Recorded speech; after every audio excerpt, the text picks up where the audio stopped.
자, 여러분 안녕하세요. 카메거진 최정필 기자입니다. 저희는 오늘 캐딜락의 리릭을 시승을 하게 됐습니다. 저희가 사실은 이제 유럽에서 이제 스웨덴에서 한번 시승을 하고 왔었죠.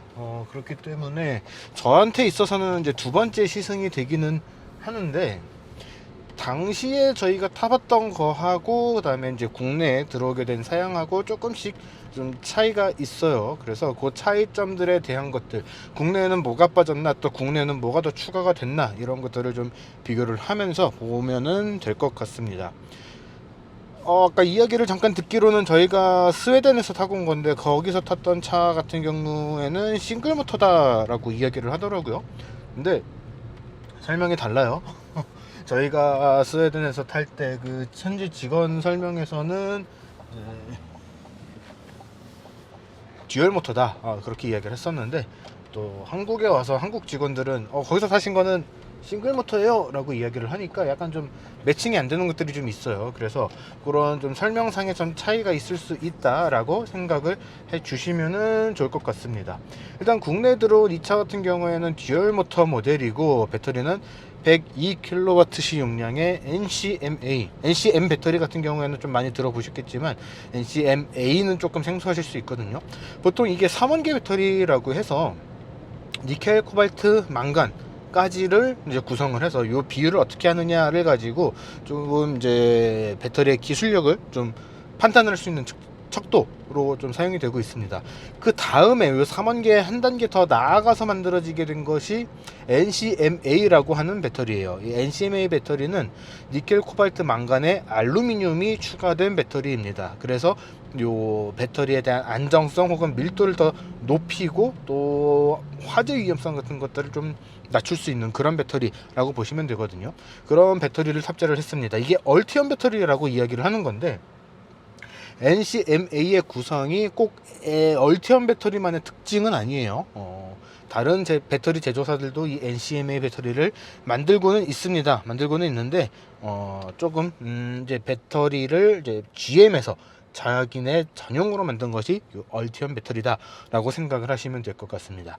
이 얼티엄 배터리하고 함께 GM이 같이 신경을 굉장히 많이 써서 만들었다고 하는 게 이 차의 베이스가 된 얼티엄 플랫폼이죠. 이 두 가지가 좀 조합이 돼서 이 리릭을 완성을 했다. 그리고 앞으로 나오게 될 뭐 셀레스틱이라든가 셀틱이라든가 이런 차들도 다 이 얼티엄 플랫폼을 바탕으로 한다라고 생각을 하시면 될 것 같습니다.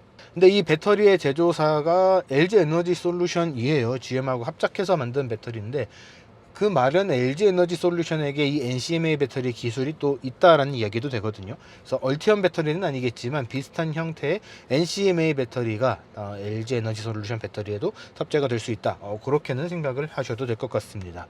그렇게 되면서 이 차는 듀얼 모터라고 말씀을 드렸잖아요. 발휘하는 성능이 최고 출력 500마력, 환산하면 500마력, 그리고 최대 토크가 62.2kg 포스미터라고 이야기를 합니다.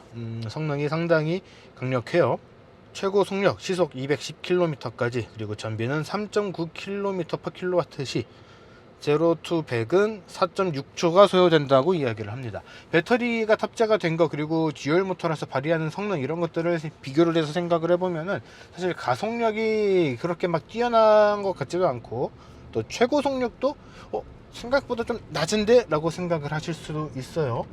근데 이제 배터리가 그만큼 많이 들어갔다라는 거는 사실 또 그만큼 무겁다라는 이야기가 되기 때문에 이제 반반이거든요. 계륵이에요, 계륵. 많이 탑재를 하면은, 더 높은 용량의 배터리를 탑재를 하면은 또 그만큼 이제 주행 거리를 확보를 할 수 있다라는 장점도 있지만, 그만큼 무게가 무거워지기 때문에 복불복이라고 이야기를 할 수가 있고, 또 그런 관점에서 봤을 때 발휘를 하는 거는 500마력씩 발휘를 하지만, 또 전기모터의 특성이라는 것도 있잖아요. 그런 것들이 같이 합쳐지면서 최고 속력과 이제 전비 같은 경우에는 좀 낮게 나왔다라고 볼 수 있을 것 같습니다. 제가 기억하기로는 이게 완충 시 465km를 갈 수 있다라고, 이제 국내 인증을 그렇게 받았다라고 이야기를 하고 있는데, 글쎄요, 이 차는 한번 주행거리 실측 해봐야 되지 않을까 싶어요. 그동안에 이제 GM에서 만들었던 전기차들, 볼트 EV라든가 볼트 EUV라든가 그런 차들을 보면은 실제 주행 가는 거리가 인증 거리하고 크게 차이가 안 나는 경우들이 조금 있었어요. 이제 그 차들 같은 경우에는 전용 플랫폼을 안 쓰기도 했지만 이제 그 문제도 있었습니다. 히트 펌프가 없었던 전기차들이었어요. 그렇기 때문에 이 차 같은 경우에 히트 펌프도 들어가 있습니다. 설명을 되게 굉장히 좋은 기능이 들어갔습니다 하는 것처럼 써놨던데 뭐 그 정도까지는 아니고, 사실 최근에 히트 펌프 안 들어간 전기차가 이제 드물거든요. 그렇기 때문에 실제로 주행거리가 어느 정도 나올지 한번 체크를 해볼 필요는 있을 것 같습니다. 그래서 그렇게 같이 보면 될 것 같아요. 사실 국내와 저희가 타봤던 유럽 버전과 가장 큰 차이점 중에 하나는 요 서스펜션이라고 생각이 됩니다. 저희가 타봤던 차 같은 경우에는 전방 감지식 능동형 뭐 에어 서스펜션 뭐 그런 것들이 들어가 있었던 차로 들었어요, 설명을. 근데 이 차 같은 경우에는 그게 빠졌습니다. 그래서 충격, 노면에서 올라오는 충격 같은 것들을 받아내는 것들을 어떻게 하는가, 그런 것들에 대한 비교도 같이 해보면은 훨씬 더 도움이 되지 않을까, 그렇게 생각이 듭니다. 네, 일단 저희가 스웨덴에서 타봤을 때도 느꼈던 건데 승차감이나 이제 밖에서 들어오는 소음의 차단 같은 것들, 진동이나 이런 것들, 그런 측면에서 봤을 때는 꽤 조용해요. 그리고 꽤 편안해요. 무게가 있기 때문인지 모르겠습니다. 무게로 이제 진 눌러서 이제 강제로 승차감을 편하게 만드는 차들도 있는데 이 차도 그런 쪽에 좀 해당을 할 수가 있거든요. 배터리가 이제 워낙 많이 들어갔고 또 그러다 보니까 또 무거워졌기 때문에 어쩔 수 없는 건데 무게가 2670kg, 2.7톤에 가까운 무게를 갖고 있습니다. 상당히 무겁죠. 그렇기 때문에 무게로 짓눌러서 좀 편안하다라고 느껴질 수도 있는 그런 측면들이 있거든요. 그래서 요거는 이제 갔다 왔다 하면서 한번 알아보도록 하겠습니다. 확실한 거는 좀 조용한 편에 해당을 하기는 해요. 밖에 소음이 이제 어느 정도로 들어올지 조금 더 지켜보긴 해야 되는데, 일단 지금 올림픽 대교를 넘는 요 환경에서는 상당히 조용합니다. 근데 어째 여기저기서 조금씩 떨끄럭거리는 잡소리 같은 게 좀 느껴지는데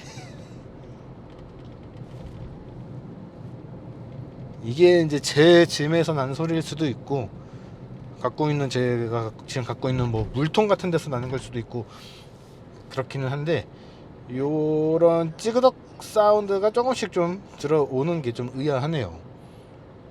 이게 참 신기해요. 이제 똑같은 차를 유럽에서 탔었기 때문에 더 비교가 되는 것 같은데, 그때는 이런 느낌이 들어오는 게 없었거든요. 그렇기 때문에 더 이상하고 더 이제 좀 잘 귀에 꽂힌다라고 생각이 되는 것 같습니다. 근데 조금 이상해요. 꼭 한국에만 들어오면은 이런 소리들이 더 생기게 되는 것 같다라는 생각이 드는데, 이 원인은 한번 찾아봐야 될 것 같아요. 자, 이 계속해서 들려오던 찌그덕거리던 잡소리의 원인을 찾았어요. 이거예요.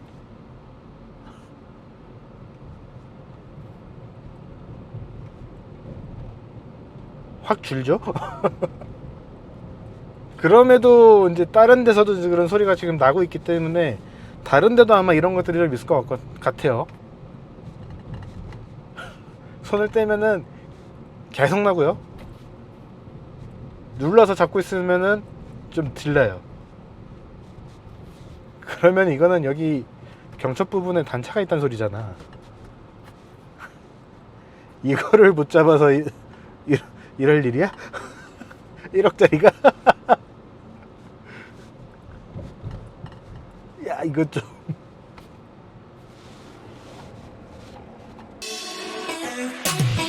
그리고 제가 출발을 하면서 지금 가장 좀 당황스러웠던 것 중에 하나는 순정 내비게이션이 없어요.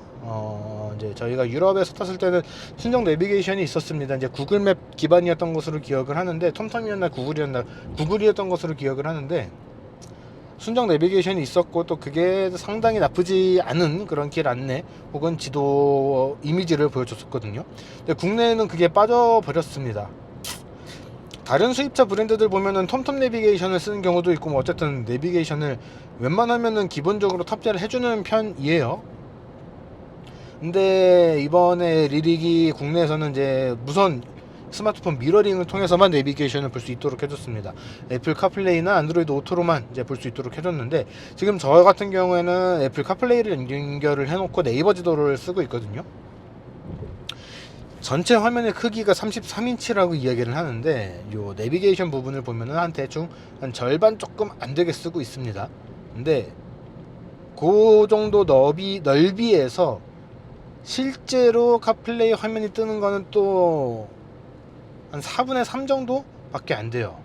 그러니까 대충 절반이라고 치면 한 15인치 정도 잡고, 15인치에 4분의 3이라고 하면은 한 10인치 정도?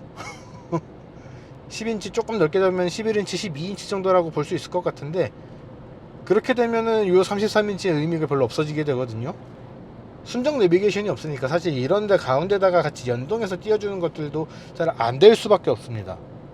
그렇기 때문에 약간 좀 좋은 거라고 탑재를 해놓고 제대로 못 써먹는 느낌들, 그런 느낌들이 좀 있어요. 사실 이런 것들은 캐딜락이 자주 저질렀던 거예요. 뭐 스마트폰으로 보시는 분들 많으니까 뭐 그렇게 따지면은, 그렇게 생각을 하면은 결국에는 이제 불필요한 거를 빼서 가격을 낮췄습니다 라고 이야기를 하는 건데, 뭐 그거는 이제 내비게이션 화면이라든가 이런 것들이 구체적으로 좀 정확하게 네모 반듯하게 분리가 돼서 있을 때 할 수 있는 이야기고요. 이렇게 거대한 하나로 연결된 34인치의 대형 화면이 있을 경우에는 전혀 해당이 안 됩니다. 만약에 그렇게 이야기를 할 거였으면은 적어도 인포테인먼트 구간에서는 카플레이나 스마트폰 미러링의 화면이 꽉 차게 보여졌어야 돼요.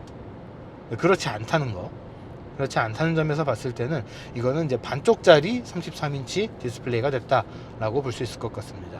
그래서 결국에는 또 리릭이 리릭했다, 캐딜락이 캐딜락했다라고 이야기를 할 수 있는 환경이 만들어지게 된 건데, 이 리릭의 가격이 공개되고서 이제 누리꾼 분들의 반응 저는 굉장히 재밌게 봤어요. 저 같은 경우에도 이 리릭이 과연 얼마에 나올 것인가, 그래도 1억은 넘을 것 같은데 라고 생각을 했었고, 제가 기억하는 한 처음에 이 리릭을 들여오네 만에 할 때 국내 예상 판매 가격은 1억 5천이었습니다. 근데 몇몇 유튜버나 몇몇 언론분들이 8천만 원대로 나올 것이다 라고 약간 좀 설레발을 치셨던 것들이 있어요. 이거는 저희가 이 리릭 공개 당시에 찍었던 영상에서도 제가 말씀을 드렸던 건데, 누군가가 뭐 8천만 원대를 이야기를 하더라고요. 사실 불가능한 가격대였어요. 근데 이제 그런 가격대에 많은 분들이 노출이 됐다 보니까 당연히 8천만 원대로 나올 거야 라고 생각을 하셨고, 실제로 이 차가 출시가 된 다음에, 공개가 된 다음에 가격을 보니까 너무 비싸, 야 이거를 누가 이 돈 주고 사냐. 처음에 이 리릭이 국내에 들어오네 만에 할 때, 야 이 리릭 한국에 들어오면은 한국 전기차 시장 다 씹어먹는다 라고 하셨던 분들마저, 야 이거를 누가 그 돈 주고 사냐, 정신 나간 거지, 뭐 이런 식으로 이야기를 하시게 되니까, 이 리릭은 나오기도 전에, 나오자마자 이 여러 단계에 걸쳐서 많은 사람들에게 실망감만 준 그런 차가 돼버렸거든요. 근데 사실 그렇게 볼 차가 아니에요. 그렇게 볼 차가 아니기 때문에 그냥 가격에 대한 측면에서는 조금 보수적으로 보시는 것이 맞다라고 생각이 듭니다. 그래서 뭐 물론 몇몇 가지가 빠진 측면들도 있고, 이제 이렇게 내비게이션 순정이 없고 뭐 이런 것들이 있기는 한데, 1억 696만 원이라는 가격대가 저는 개인적으로는 나쁜 가격대가 아니다라고 생각을 하거든요. 그런 측면에서 봤을 때 나름 선방한 가격이다 라고는 이야기를 할 수 있을 것 같아요. 저희가 원래 시승할 때 선루프가 있는 차들, 글래스 루프가 있는 차들은 항상 다 선쉐이드를 열고 주행을 합니다. 이게 소리가 최대한 또 들어올 수 있는 환경을 만들어 놓고 이제 비교를 하는 건데, 이상해. 지금 선쉐이드를 딱 열자마자 루프 쪽에서 바람이 새어 들어오는 소리가 들려요.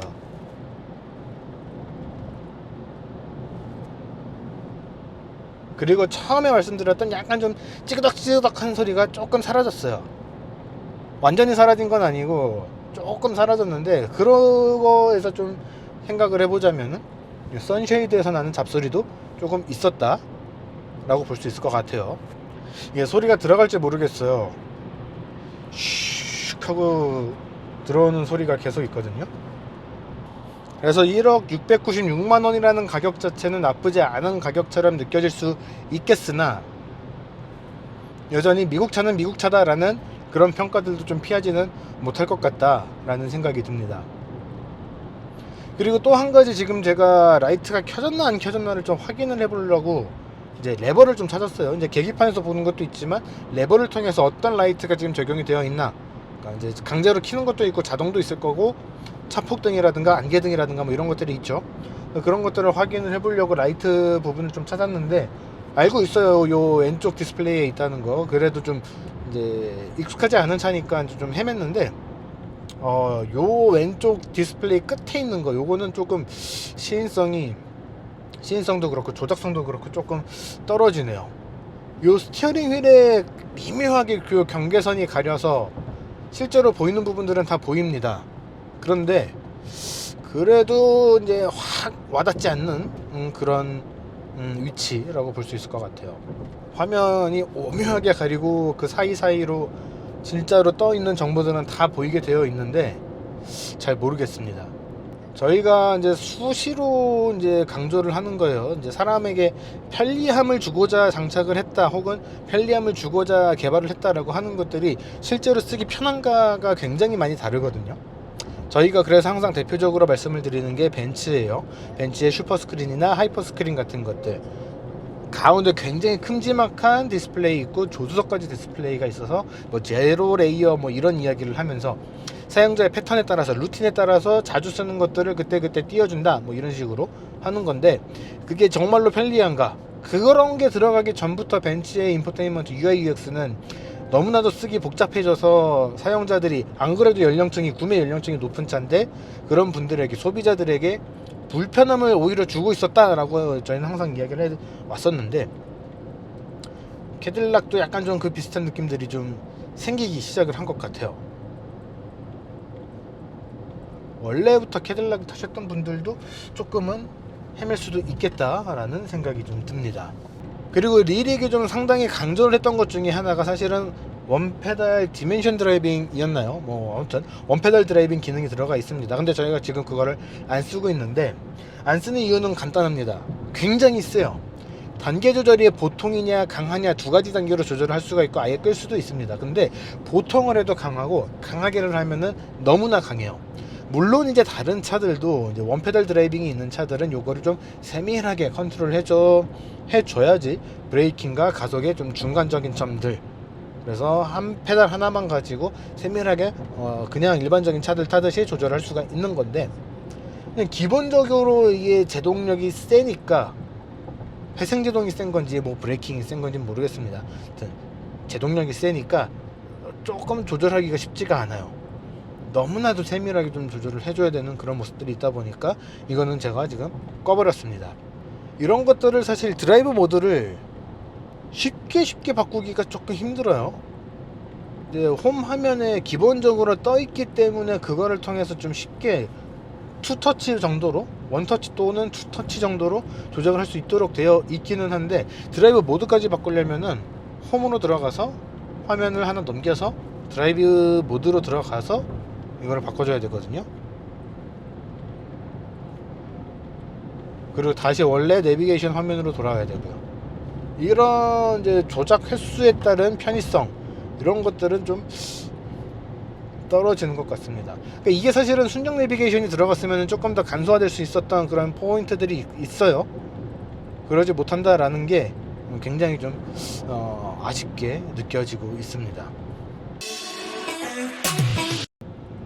가속력은 훌륭하네요.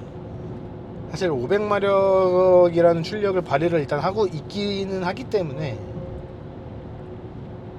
물론 이제 무기나 그런 것들 때문에, 전기 모터의 특성 때문에 가속도가 꾸준하게 유지가 되는 게 아니라 일정 이상 올라가면은 굉장히 떨어지는 그런 측면들이 있기는 합니다. 근데 그게 일상적인 영역에서 가속력이 떨어지기 시작을 해, 이런 것들을 느낄 만한 정도는 아닌 것 같고, 그냥 일상적인 구간보다는 조금 더 떨어진다, 굉장히 높은 속도로 올라갔을 때 그런 것들이 좀 느껴지기 때문에 이제 이거는 단점이라고 이야기를 할 만한 건 아닌 것 같아요.